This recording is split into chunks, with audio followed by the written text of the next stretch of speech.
Welcome to the deep dive. Today, we are strapping in, really, for a high-speed tour through what might be the most turbulent system on the planet right now, the global automotive supply chain. Yeah, turbulent is definitely the word. We're not just talking minor bumps here. We mean massive disruption. You've got geopolitics, trade wars, and then this lightning-fast rise of EV startups just shaking everything up. It truly is an insider story of, well, chaos, frankly. Our mission today is to take insights from someone deep inside a global automotive purchasing expert, 20 years at the Tier 1 level, and show you who's winning, who's losing, and why cars are being built where they are now. Okay, let's start with that location piece. Before we dive in, there are two terms you're going to hear a lot. Offshoring, that's the classic model, right? Yeah. Building parts far away, usually China, Southeast Asia. Exactly. But the phrase on everyone's lips now is nearshoring. Nearshoring. Yeah, strategically moving production closer to where the cars are actually sold. So for the huge North American market, that means Mexico. But here's the key thing, right out of the gate. We call it nearshoring, but what you often see happening in Mexico isn't necessarily, say, U.S. or Canadian companies setting up shop. A lot of it is actually Chinese suppliers moving their factories across the Pacific into Mexico. Ah, interesting. So they can bypass U.S. tariffs. Precisely. Bypass tariffs and take advantage of trade agreements like USMCA. It's relocation, not always regionalization in the way people might think. That completely frames the whole discussion differently. And just so you, the listener, understand where this insight comes from, your background is key here. 20 years in global purchasing, Magna International, a massive Tier 1, focusing on complex stuff like fluid pressure controls, powertrains. Correct. Can you just quickly explain that hierarchy? OEM, Tier 1. Sure. Think of it like a pyramid. At the top, you have the OEMs, the original equipment manufacturers. Ford, GM, Tesla, Toyota, the ones actually assembling the final car. Yep. Below them are the Tier 1s, like where I worked. We design and build complex modules, maybe a whole dashboard or a powertrain system, and deliver it to the OEM ready to go. So you're the critical middle layer. Exactly. We connect the raw component suppliers, Tier 2s and 3s, to the final car. And crucially, we're often the ones absorbing a huge amount of the risk in the whole system. Okay, let's unpack that risk. Because geopolitics seems to have just shattered the old sourcing map. That shift from NAFTA to the USMCA trade agreement, that was the first big shockwave, wasn't it? Oh, it was seismic. And it looked kind of subtle on paper, you know. The requirement for local content to avoid tariffs, basically, how much of the car had to be made in North America, it jumped from around 65% up to 70%. Okay, 10% doesn't sound that dramatic, but what did that actually mean for sourcing departments like yours? It meant tearing up contracts. It meant completely redrawing the supply map. That 10% forced everyone, Tier 1s, OEMs, to find new suppliers in the US, Canada, or Mexico for stuff they've been reliably getting from Asia for, well, decades. Wow. It wasn't just shifting 10% of the volume. It was a 100% upheaval of the sourcing strategy for those components because the penalty, the tariff, was just too high to ignore. And this was happening right alongside these mandates coming down from the top, driven by global tensions. Absolutely. We saw intense pressure from the OEMs demanding contingency plans like, no. The most jarring thing we heard, and this was a specific rumor circulating about a major EV maker's policy, was basically out of China, out of Taiwan, period. That's a strong statement. Right. But here's where it gets tricky, right? Manufacturing physics versus political reality. You force production out of China, costs have to go up. They skyrocket. Labor's different, utilities are different, the whole local supplier network. But the impossible thing we faced was being told, okay, move this part from, say, Shanghai to Bangalore. Right. But the price has to match the old China price. That just doesn't seem feasible. It's not. It fundamentally doesn't work that way. But that was the demand. So if it's impossible, why don't the Tier 1s just say no, refuse the contract? What keeps them playing this game, basically eating that political cost? It's strategic. It's about volume and future opportunity. If you're a global Tier 1, you can't just walk away from a major OEM. You take the hit now, you squeeze your suppliers, the Tier 2s, and you hope that when things settle down, you've kept that relationship and the market access. Geopolitical risk is basically being pushed down the chain. Right. Speaking of shaking things up, let's connect this where we build to how we build. This disruption from the new EV companies, this fast fashion approach to cars you mentioned. Yeah, it's a totally different mindset. They're essentially throwing out decades of careful, painstaking quality development processes for speed. Speed to market is everything. So traditional auto quality control. It's super rigid, but for good reason. Incredibly rigid. Before you ship anything, you have to complete the pre-production approval process. It's literally a binder full of documents, like 18 of them, proving out every single aspect of manufacturing. And consistency is key, making sure every part is identical. Exactly. For any critical dimension on a part, the gold standard is what's called a CPK of 1.33. Okay, sounds technical. What does that mean? It's a statistical measure of capability. It basically guarantees that almost no parts, like maybe 2 per million, will fall outside the required specifications. That's how you build something reliable that needs to last 15, maybe 20 years on the road. And what happens when an EV startup treats the car more like, I don't know, a giant smartphone? They compress those timelines. They might skip or drastically shorten validation cycles. Traditional parts have to survive maybe 300 hours running nonstop in extreme heat or cold, or hours in salt spray for corrosion tests. Right. The new players might look at that and say, is that really necessary for a component we might redesign in 18 months anyway? They accept more risk down the line for that initial speed. And often these designs come from really bright young engineers, but maybe they don't have that deep manufacturing floor experience. Constantly. That was a huge part of my world. Tier 1's constantly getting pulled into DFM meetings designed for manufacturing with these startups. So you're teaching them how to actually make the thing. Pretty much. We'd have to explain how their really cool, elegant design maybe can't be mass-produced affordably. Like, this looks great, but it needs 5-axis machining, which is super expensive. If you want 1 million, it needs to be cast or stamped like this. And who pays for all that up front?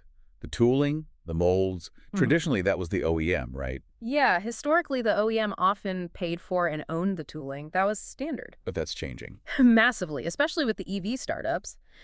Now, the supplier, the Tier 1, is increasingly expected to foot the bill for all the upfront development and tooling costs. Yeah. Millions of dollars sometimes. Okay, so I'm a supplier.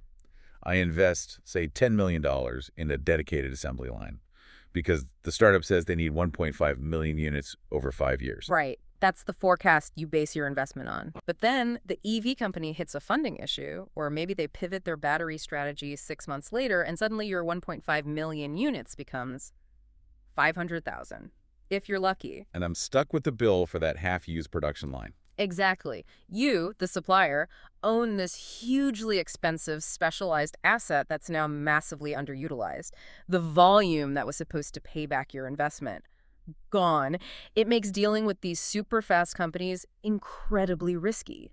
We're adopting the risk profile of, like, consumer electronics suppliers. Which brings us back full circle to Mexico. If the established Tier 1s are finding this new model so risky, why are Chinese manufacturers apparently flooding in and setting up huge operations there? Because it's a brilliant strategic move for them. It's that end run around U.S. tariffs we talked about. They set up large assembly plants, often using special programs like the Maquiladora system. Right. Duty-free imports for export assembly. Exactly. And the Mexican government is rolling out the red carpet subsidies, tax breaks, often linked to creating jobs. Sounds like a perfect escape hatch. But what's it actually like on the ground? Is the Mexican supply chain ready for this huge sudden influx? Not entirely, and that's the challenge. The investment is enormous, especially up north, near where Tesla is building its gigafactory, for example. But the local supply base for really specialized things, complex tooling, specific raw materials, it's still maturing.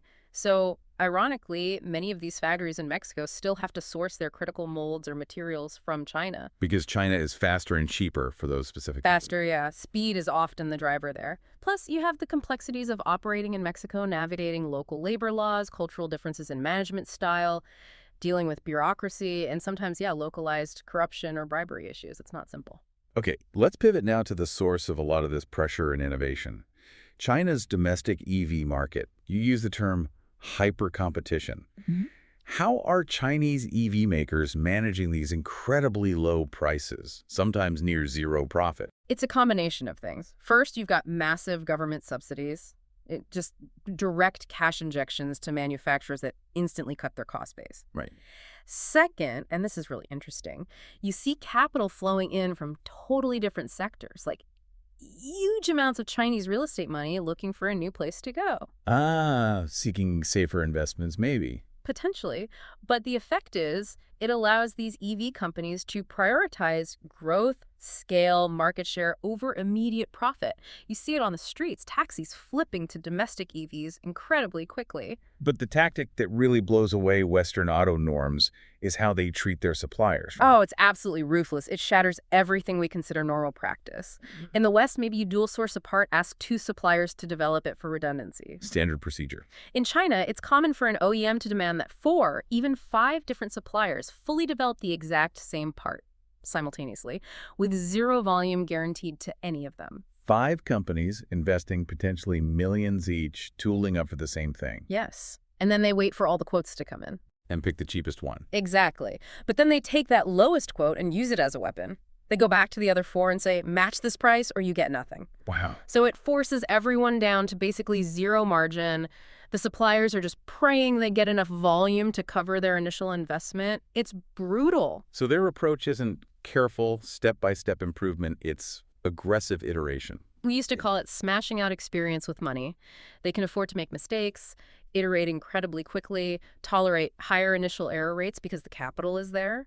They learn and accumulate manufacturing know-how at a speed legacy automakers just can't match. So looking at this whole picture, the aggressive tactics, the capital, the speed, what's the prediction from someone like you who saw this up close? Can Chinese EVs really take on and maybe beat the giants like Tesla? The consensus among my peers, the people deep in this, is yes, absolutely. Yeah. They have the resources, they have the speed, they have the government backing, and critically, they seem willing to adopt next-gen tech faster things like standardizing rapid charging or even battery swapping, which they've already proven out with electric scooters domestically. The trajectory seems pretty clear. That's a huge forecast. Yeah.